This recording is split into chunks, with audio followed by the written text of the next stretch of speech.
என்ன ராக்காய் எப்படி இருக்க? பார்த்து ரொம்ப நல்லாது. நான் நல்லா இருக்கிறேன் முக்காயி. நீ எப்படி இருக்க? ஏதோ இருக்குண்டியம்மா. நான் இப்போ போய் நயன்தாரா மேலே கேஸ் போட போகிறேன். என் பேர் ராக்காயி. என் படத்து பேரை வச்சு என்கிட்ட ரைட்ஸுக்கு வாங்காமல் போய் வாங்கியிருக்கேன். என்னடி சொல்கிற? என்ன சொல்கிற? அதான்ப்பா, என் ராக்காயும் புதுசாக படம் எடுத்துன்னுக்குறாங்க.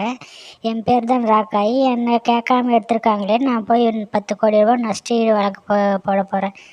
இப்போ தனுஷ் எப்படி அவருடைய 2 நிமிஷம் வீடியோக்காக 10 கோடி ரூபா கேட்டாரோ, அதுக்கு நக்கலாக நயாண்டியா நயன்தாரா ஆன்சர் பண்ணாங்களோ, அப்போ அதுக்கப்புறம் விடலாமா அவங்கள? என் பேரை வச்சு படத்தையே எடுத்து முடிச்சிட்டாங்க.